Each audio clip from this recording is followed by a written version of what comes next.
Знаеш ли, че в Европа живеят над 80 милиона души с увреждания, от които над 50% не спортуват? И то не защото не искат, не защото не могат, а защото срещат огромни бариери, които ги спират.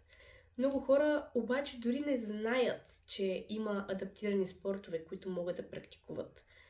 Много често се случва така, че липсва подкрепа от семейство, от приятели или дори от самата общност. В училищата ученици с увреждания често са освобождавани от часовете по физическо възпитание и спорт, вместо да се включват с подходящи за тях спортни активности. Най-голямата пречка обаче е липсата на адаптирана среда.